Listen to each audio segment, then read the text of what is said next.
Assalamualaikum warahmatullahi wabarakatuh.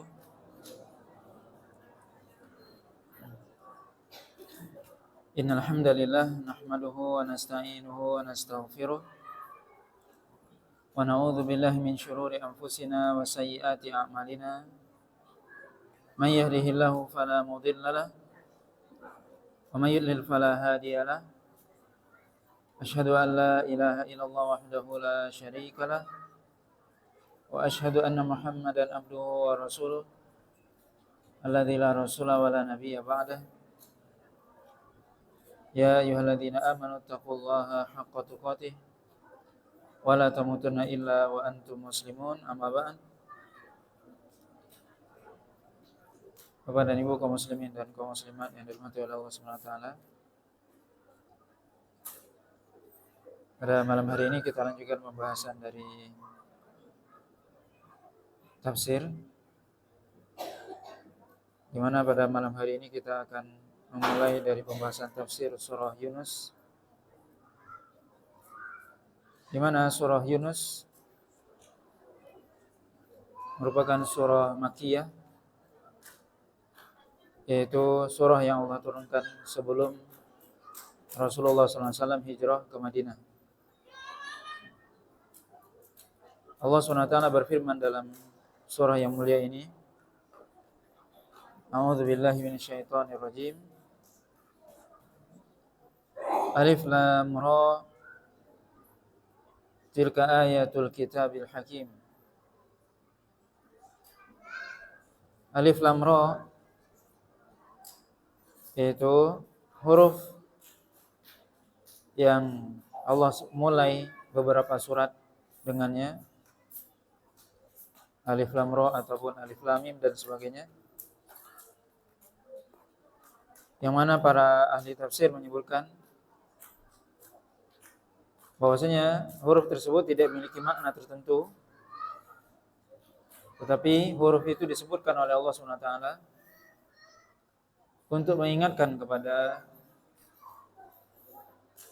orang-orang kafir Quraisy bahwasanya Al-Quran ini diturunkan dengan bahasa Arab, yang mana hurufnya terdiri dari huruf Arab, yaitu alif, lam, ra, kemudian mim, nun dan seterusnya. Itu huruf yang mereka sendiri berbicara dengannya dan menulis dengannya. Maka Al-Quran bukanlah suatu hal yang gharib ataupun yang asing dari sisi bahasa, di mana Al-Quran diturunkan dalam bahasa Arab, bahasa yang mereka gunakan. Dan juga Al-Quran ditulis dengan huruf yang mereka sendiri menulis dengannya. Maka Allah SWT mengingatkan dan memulai beberapa surat dengan alif lam ra. Disebutkan oleh para ulama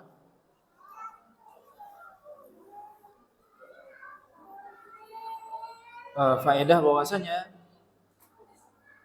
kalau kita perhatikan surah yang Allah mulai dengan huruf-huruf hijaiyah ini atau huruf muqatta'ah seperti alif lam mim, alif lam ra, alif mim shad dan sebagainya, maka biasanya di dalam surah tersebut Allah SWT menyebutkan ayat yang Allah SWT menantang orang-orang musyrik untuk mendatangkan satu ayat ataupun surah seperti Al-Quran. Seperti dalam surah Al-Baqarah Allah SWT menantang orang-orang musyrik untuk mendatangkan satu surah yang semisal dengan Al-Quran, yang mana Al-Quran yang Allah turunkan ya terdiri dari huruf-huruf yang orang Quraisy itu tidak asing bagi mereka, karena itu dengan bahasa mereka sendiri. Allah SWT mengatakan dalam ayat yang mulia ini, tilka ayatul kitabil mubin. Inilah kitab, inilah ayat-ayat yang Allah SWT turunkan dalam kitab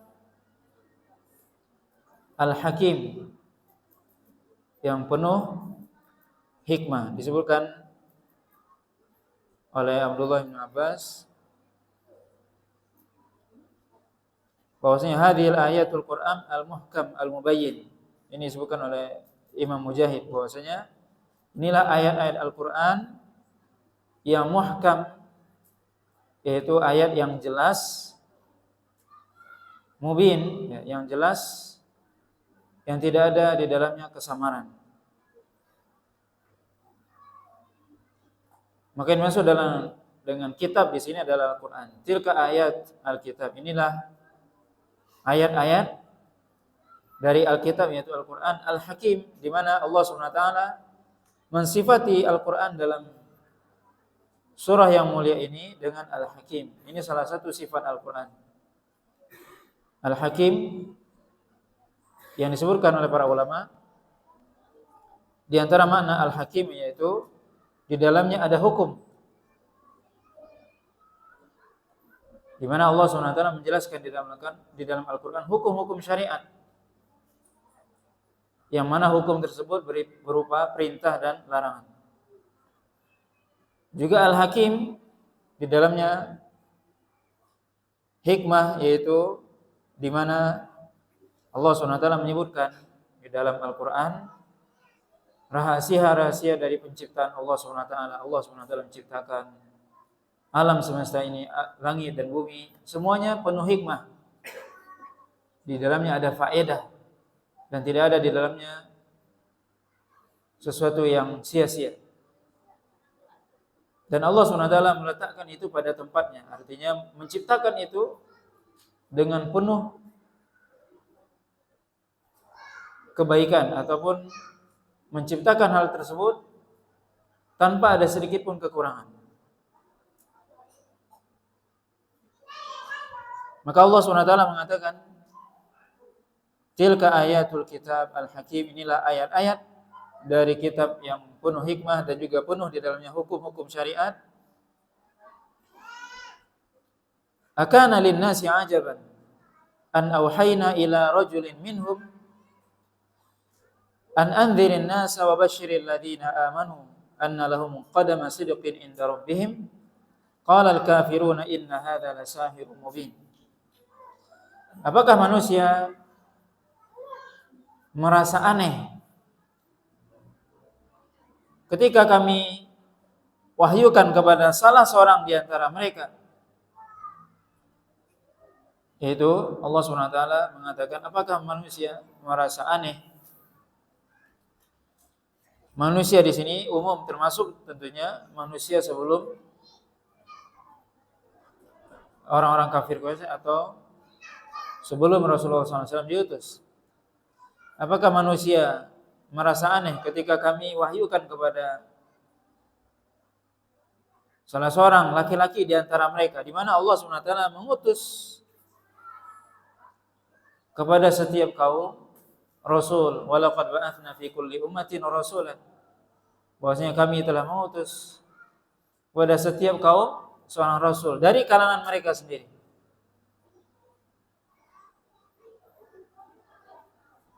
Maka apakah mereka merasa aneh ketika Allah SWT mewahyukan kepada salah seorang di antara mereka dan diangkat menjadi nabi ataupun rasul, yang mana mereka an andzirin nas, memberikan tugas mereka, memberikan peringatan kepada manusia.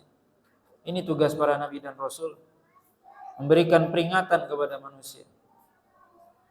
Termasuk di sini Rasulullah SAW, ayat ini termasuk berbicara kepada Rasulullah SAW, apakah orang-orang Quraisy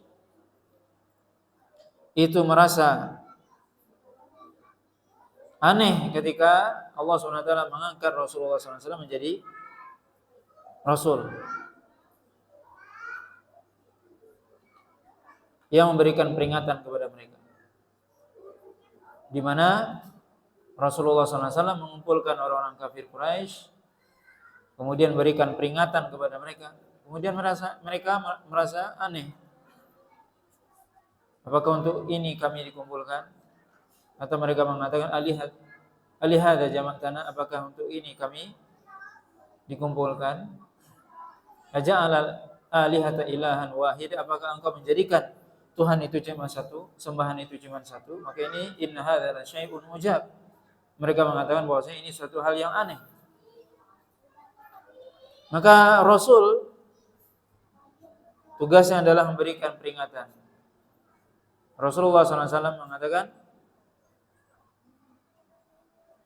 bu'ithu, aku diutus kepada kalian, baina yaday azabin alim, bahwasanya di hadapanku ada azab yang pedih bagi orang yang tidak mengikuti.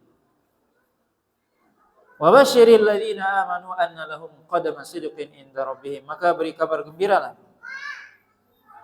kepada orang-orang yang mereka beriman kepada Allah dan Rasul-Nya. Beri kabar gembira kepada mereka. Apa kabar gembira? Anna lahum qadama sidqin inda rabbihim, bahwasanya bagi mereka qadama sidqin inda rabbihim. Di sini disebutkan di antara tafsirnya, Abdullah bin Abbas mengatakan ajran hasanan, bagi mereka pahala yang baik di sisi Rabb mereka. Imam Mujahid mengatakan anna lahum qadama sidqin inda rabbihim, artinya mereka memiliki amal saleh yang mereka lakukan, yang mereka persembahkan kepada Allah Subhanahu wa taala.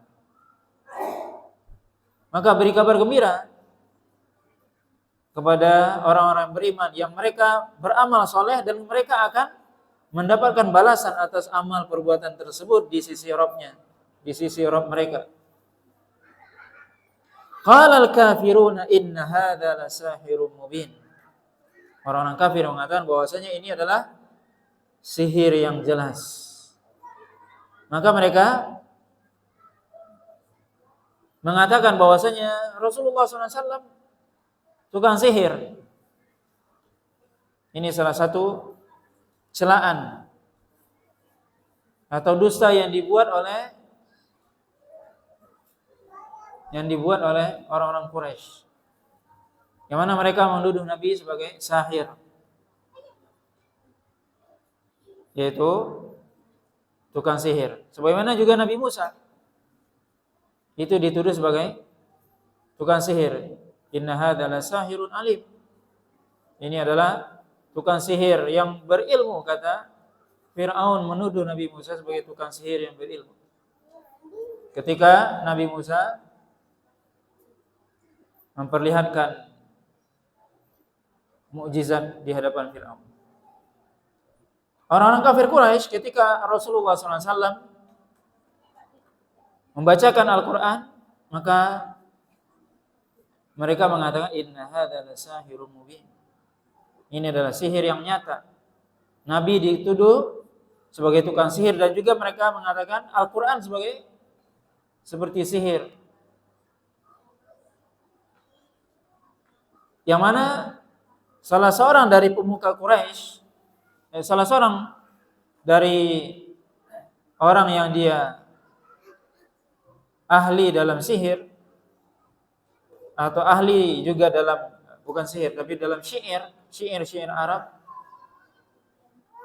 dia mengatakan bahwasanya aku telah mendengar semua syair, tetapi sungguh apa yang disampaikan oleh Nabi itu bukanlah syair. Maka ini orang-orang kafir Quraisy di mana mereka itu menuduh Nabi tukang sihir, juga di lain waktu mereka mengatakan Nabi tukang syair. Syair artinya orang yang pintar berpuisi. Dan mereka mengatakan bahwasanya Al-Quran ini sebagai syair.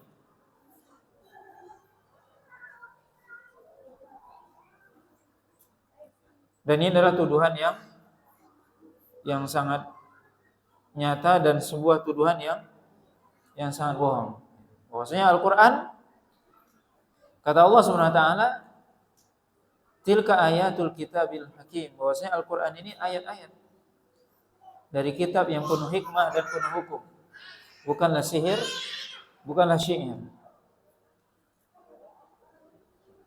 Dan orang-orang kafir Quraisy sendiri yang mereka membantah bahwasanya Al-Quran bukanlah syair. Dan Allah SWT itu menantang mereka. Kalau seandainya Al-Quran ini syair, coba datangkan semisal dengan syair yang kalian adalah ahli dalam syair atau puisi dan sebagainya. Tapi mereka tidak mampu. Sejak zaman dahulu sampai hari ini dan sampai hari kiamat. Kemudian Allah SWT mengatakan dalam ayat selanjutnya, Inna rabbakumullahu alladhi khalaqas samawati wal ard fi sittati ayyam. Thumma istawa 'alal 'arsy yudabbirul amra ma min syafi'in illa bi'idnihi illa min ba'di idnihi.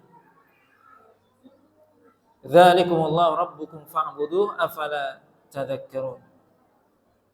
Allah SWT mengatakan sesungguhnya Rabb kalian adalah Allah SWT. Ya Allah SWT telah menciptakan langit dan bumi dalam 6 hari. Kemudian Allah SWT beristiwa di atas arsy. Kemudian Allah SWT mengatur segala urusan. Maka tidak ada yang bisa memberikan syafaat kecuali setelah izin atau mendapatkan izin dari Allah SWT. Dzalikumullahu rabbukum, maka itulah Allah Rabb kalian, fa'budu, maka sembahlah. Afala tadhakkarun, tidakkah kalian ingat, mengambil pelajaran dan ingat. Allah SWT mengatakan dalam ayat ini atau menyebutkan dalam ayat ini menyebutkan tentang rububiyah Allah SWT. Di mana Allah SWT mengatakan Rabb kalian adalah Allah SWT yang telah menciptakan langit dan bumi. Ini Rabb. Inilah Tuhan yang Dia menciptakan langit dan bumi. Yang nanti di akhir ayat mengatakan Allah SWT menyuruh untuk beribadah kepadanya. Maka Allah SWT menyebutkan di sini, Rabb, Tuhan yang berhak untuk diibadahi adalah yang menciptakan, yang mampu menciptakan. Dan Allah SWT di sini menciptakan langit dan bumi dalam 6 hari. Yang mana para ulama menjelaskan mampu Allah SWT menciptakan langit dan bumi dalam sekejap, bisa.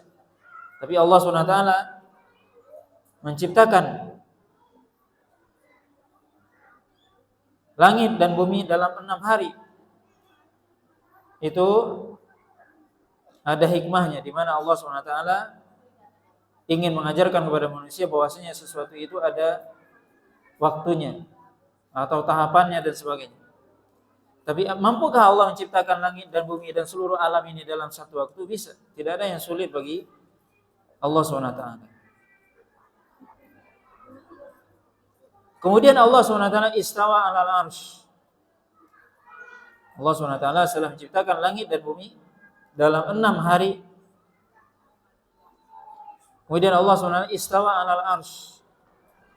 Di mana istawa, di mana al-ulu, yaitu berada di tempat yang tinggi. 'Alal arsy, di atas arsy-nya, di mana disebutkan bahwasanya arsy adalah makhluk yang paling besar, yang mana di bawahnya lah mengalir surga. Yang mana Abdullah bin Abbas mengatakan perbandingan antara kursi Allah SWT dengan langit dan bumi ini, kata Abdullah bin Abbas dalam hadis Abdullah bin Abbas bahwasanya langit dan bumi yang 7 lapis ini dibandingkan dengan kursi Allah SWT, maka seperti sebuah cincin atau lingkaran besi yang kecil yang dilemparkan di tengah padang pasir yang luas. Dan begitulah juga perbandingan antara kursi Allah dengan arsy. Kursi yang tadinya lebih besar daripada langit dan bumi yang 7 lapis ini, maka kursi Allah SWT juga ibaratnya dibandingkan dengan arsy seperti lingkaran kecil yang berada di tengah padang pasir yang luas, yang menunjukkan bahwa betapa besarnya makhluk tersebut. Dan Allah SWT di atas arsy-Nya.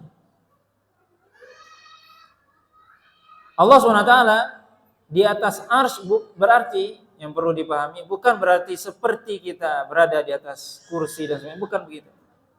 Tapi Allah SWT berada di atas arsy sesuai dengan kebesaran Allah SWT. Kemudian juga Allah SWT tidak butuh kepada makhluk, tidak butuh kepada arsy.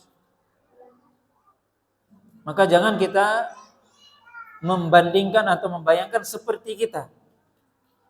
Ketika seorang mengatakan, oh Allah SWT berada di atas arsy, berarti Allah butuh kepada arsy. Itu ketika kita membandingkan, mengkiaskan antara Allah dengan makhluk. Dan disinilah awal kesesatan. Awal kesesatan apa? Yaitu al-qiyas, membandingkan sesuatu yang berbeda. Makanya disebutkan oleh para ulama, di antara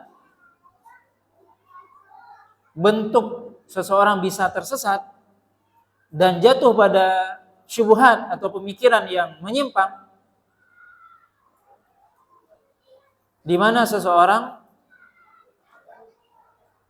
itu menyamakan sesuatu yang berbeda dan membedakan sesuatu yang sama. Ketika seorang menyamakan antara makhluk dengan Allah, maka di situ terjadi apa? Jatuh pada kesesatan. Disebutkan bahwasanya biang, apa sebab orang jatuh pada pemikiran yang tersesat? Pemikiran yang di dalamnya ada syubhat, penyimpangan dan sebagainya. Itu karena menyamakan sesuatu yang berbeda atau membedakan sesuatu yang sama. Di sini bisa kita lihat orang-orang yang mentakwil sifat, mereka menyamakan antara Allah dengan makhluk, antara Khalik dengan makhluk. Mereka menyamakan, yang disebut dengan istilah at-tashbih. Padahal Allah SWT sudah mengatakan laisa kamitslihi syai'un wa huwas samiul basir. Tidak ada yang serupa dengan Allah. Walam yakul lahu kufuwan ahad. Tidak ada yang sebanding dengan Allah.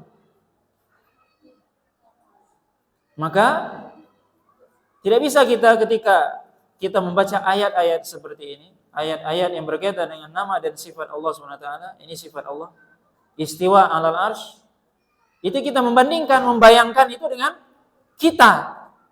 Ini awal kesesatan. Kita menyamakan diri kita dengan Allah, ini salah.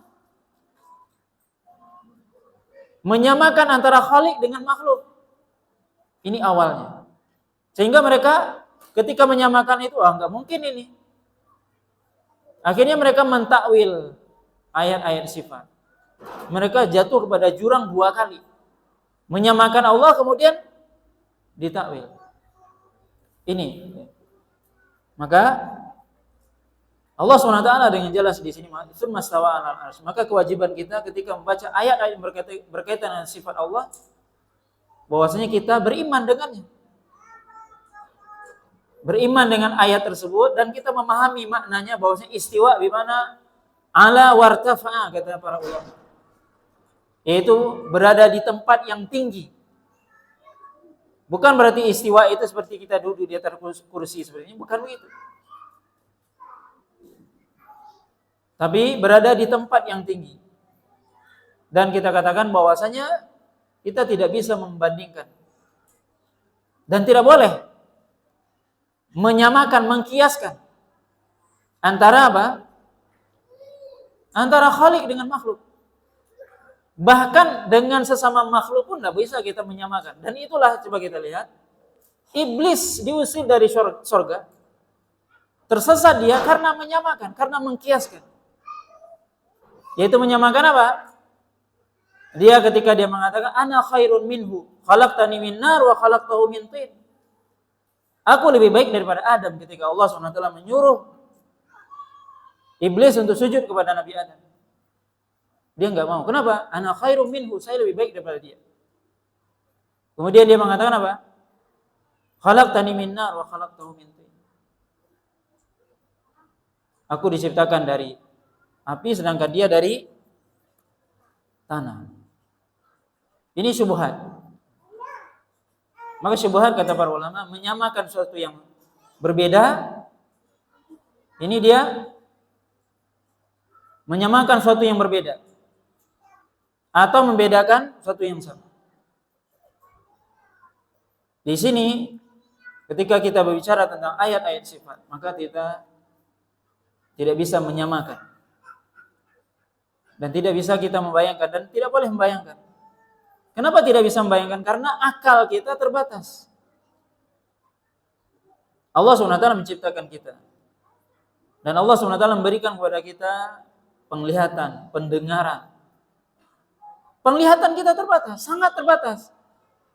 Pandangan kita tidak bisa melihat apa yang ada di belakang dinding, coba. Itu sangat lemah berarti.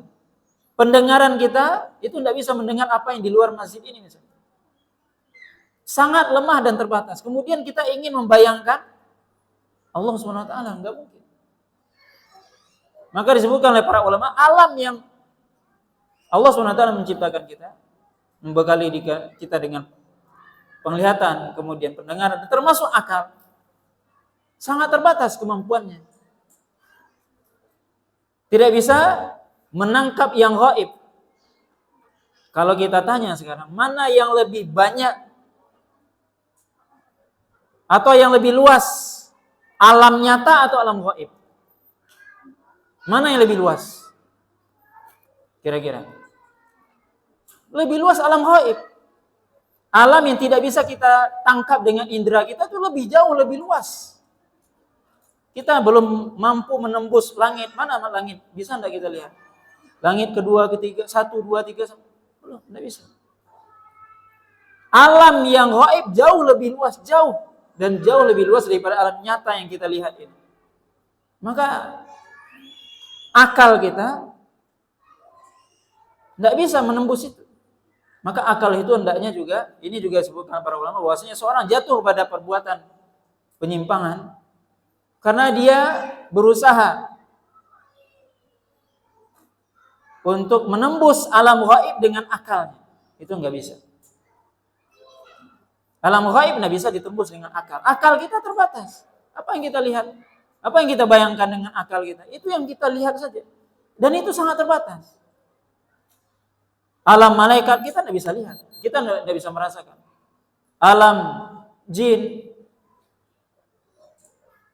alam yang luas yang Allah ciptakan, apa yang baru kita lihat? Hanya sedikit, secuil dari alam ini. Maka alam gaib itu lebih luas daripada alam nyata ini. Alam yang bisa kita tangkap dengan indera kita dan akal kita, itu sangat sedikit. Kita bisa bayangkan bahwasanya dunia ini atau bumi ini hanya kecil, setitik dari banyaknya planet ataupun kawakib, bintang-bintang yang Allah ciptakan di alam semesta ini, jagat raya. Itu tidak bisa kita tembus. Maka sekali lagi apa?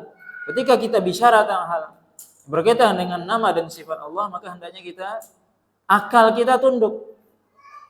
Yang berbicara hendaknya iman, bukan akal. Kenapa akal? Akal nggak bisa. Allah menciptakan akal, kemampuannya terbatas. Tapi iman di situ yang berfungsi untuk menerima apa yang kita baca dan kita dengar. Apa yang dibawa oleh Rasulullah SAW, yaitu Al-Quran. Allah SWT mengatakan yudabbirul amro. Allah SWT mengatur alam ini semua. Maka ini Allah ciptakan, kemudian Allah yang mengatur. Ma min syafi'in illa min ba'di idzni. Tidak ada yang bisa memberikan syafaat nanti di akhirat kecuali setelah mendapatkan izin dari Allah SWT. Termasuk Rasulullah SAW. Tidak mungkin bisa memberikan syafaat kecuali Allah SWT mengizinkan. Ketika di mahsyar Rasulullah SAW sujud di bawah kepada Allah SWT, kemudian Allah kata irfa ra'sak sal tu'ta isfa tu syafa. Itu baru dikasih izin. Rasulullah SAW bersujud, kemudian Allah SWT mengatakan angkat kepalamu, minta akan diberi, berilah syafaat akan beri. Baru diizinkan memberikan syafaat. Maka syafaat itu hanya milik Allah. Qul lillahi syafa'atu jami'an. Bahwasanya milik Allah seluruh syafaat. Siapa yang bisa memberikan syafaat? Hanya Allah. Makhluk diberikan bisa diberikan, tapi setelah diberikan izin. Dia bisa memberikan syafaat kepada yang lain, tapi setelah izin dari Allah SWT. Allah SWT kemudian mengatakan, "Dzalikumullahu rabbukum fa'budu." Kata Allah SWT, itulah Rabb kalian. Itulah Rabb kalian. Maka Allah SWT dalam ayat ini, dalam banyak ayat dalam Quran kalau kita perhatikan dan kita renungkan bahwasanya Allah SWT ketika ingin menetapkan peribadatan hanya kepadanya, maka Allah SWT biasanya menyebutkan sebelumnya tauhid rububiyah. Artinya apa? Ketika Allah SWT ingin mengatakan bahwasanya Allah yang berhak untuk disembah, sebelumnya Allah SWT menyebutkan apa? Allah SWT yang menciptakan, Allah SWT yang mengatur, Allah yang menurunkan rezeki dan semuanya. Kemudian baru di akhir Allah kata, itulah Allah. Itulah Rabb kalian yang berhak untuk diibadahi. Atau sebaliknya Allah SWT menyuruh kita beribadah, kemudian Allah SWT menyebutkan kenapa kita beribadah kepadanya, karena Allah yang menciptakan, karena Allah yang beri rezeki, karena Allah yang mengatur. Maka para ulama menjelaskan bahwasanya ketika kita mengakui tauhid rububiyah, mestinya mengakui bahwasanya Allah SWT yang menciptakan, Allah yang mengatur, maka mestinya kita mengibadahi Allah SWT, itu beribadah kepada Allah SWT. Seorang ketika dia mengaku Allah yang menciptakan, Allah yang beri rezeki, Allah yang mengatur, maka Allah yang berhak untuk diibadahi. Itulah dakwah Nabi SAW. Dan ini yang diingatkan oleh Allah SWT kepada orang kafir Quraisy.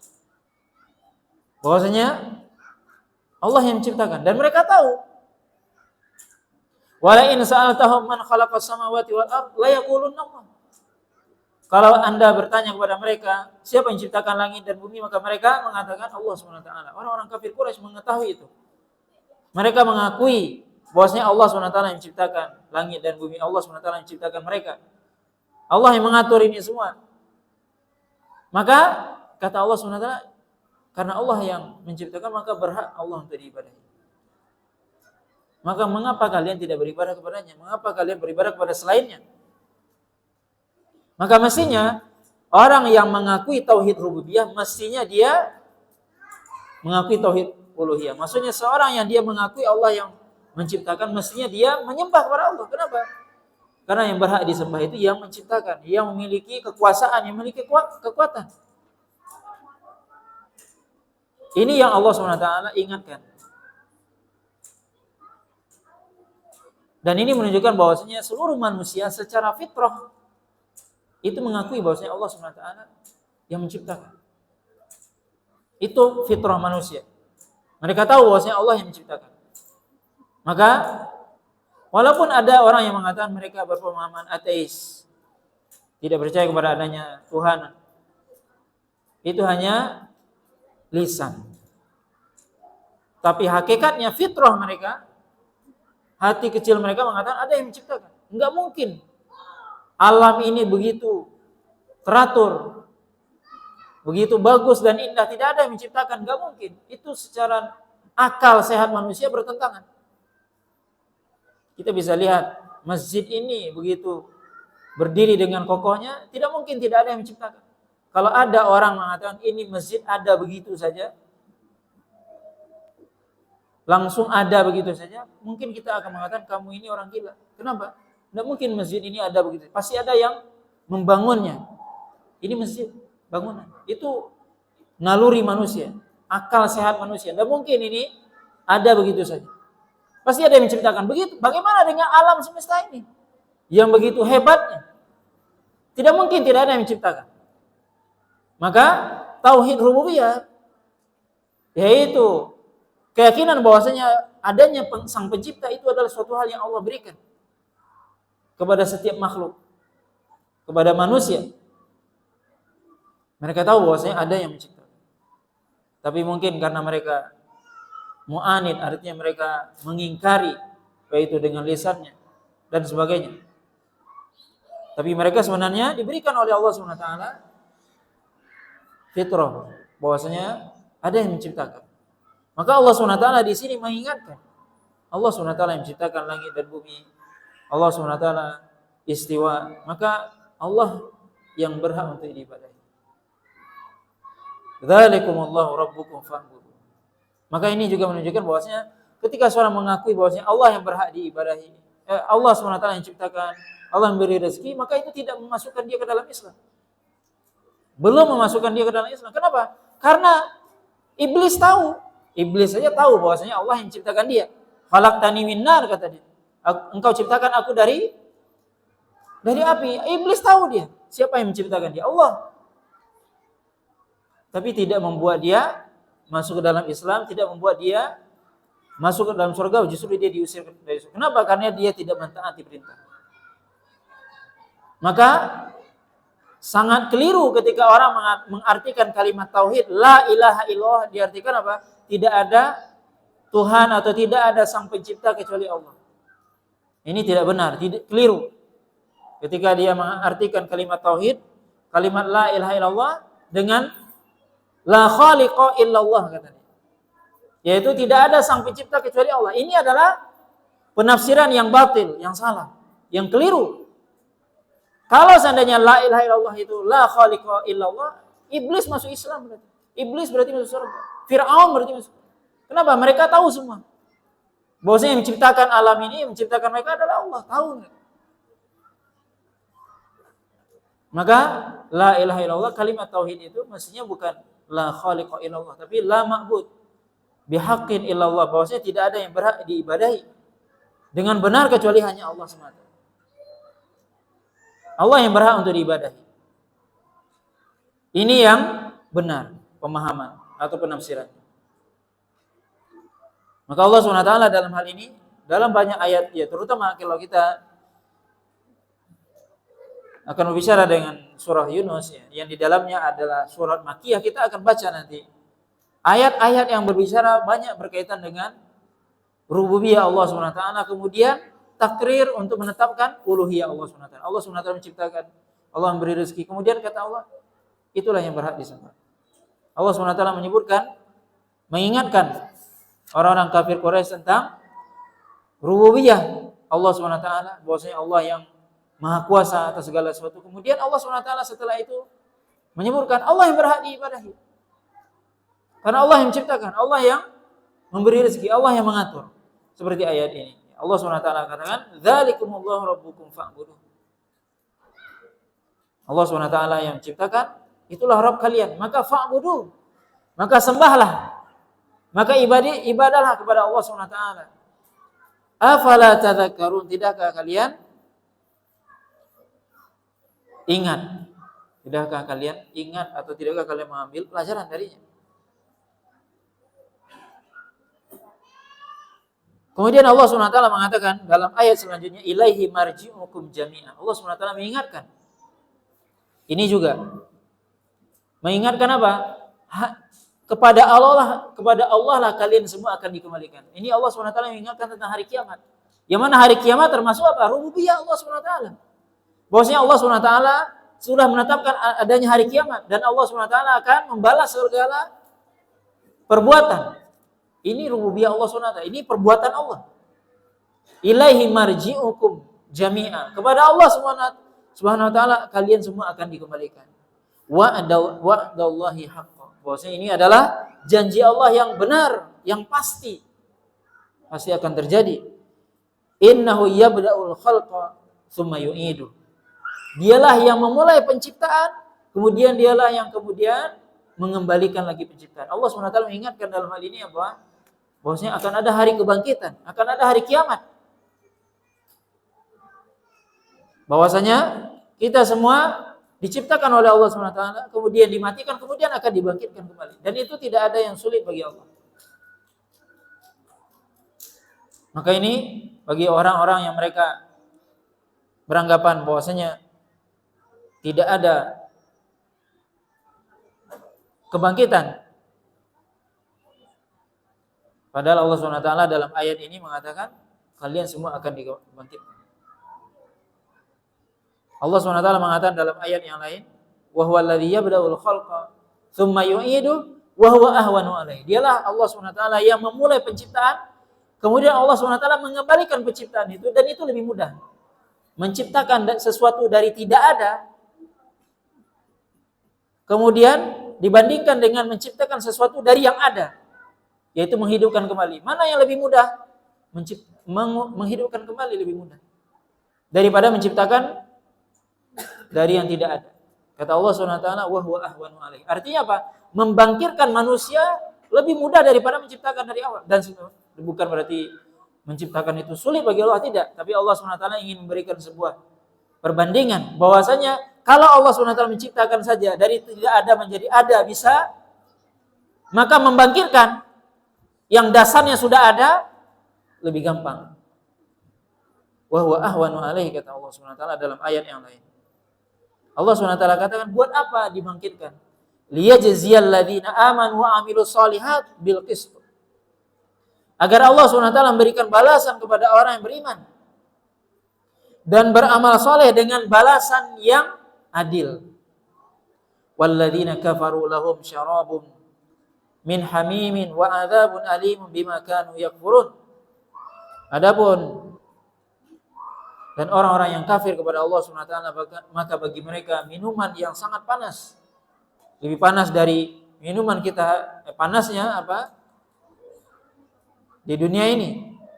Wa adzabun alim, dan bagi mereka azab yang sangat pedih, bima kanu yakfurun, terhadap apa yang mereka kufuri atau terhadap apa yang mereka ingkari. Maka Allah SWT mengatakan dalam ayat ini, kita semua akan dikembalikan kepada Allah SWT. Dan itu janji Allah yang pasti terjadi. Dan mengembalikan itu, menghidupkan kembali gampang, lebih gampang. Tidak ada yang sulit bagi Allah SWT. Buat apa? Buat apa hari berbangkit? Kata Allah SWT, untuk berikan balasan. Memberikan balasan kepada orang yang beriman dan orang-orang yang beramal soleh dengan balasan yang adil, yang sesuai dengan apa yang dia lakukan. Allah tidak akan mengurangi sedikit pun amalan yang kita lakukan di dunia ini. Justru Allah SWT akan melipat gandakan pahala dari perbuatan baik dan amal soleh yang kita lakukan. Tidak mungkin Allah SWT mengurangi. Wa ma rabbuka bidzallamin lil abid, kata Allah SWT, maka Rabb kalian tidak pernah berbuat zalim kepada hambanya. Tidak mungkin Allah SWT menzalimi. Bahwasanya apapun yang kita lakukan dari amal soleh pasti Allah SWT berikan balasan. Sebaliknya juga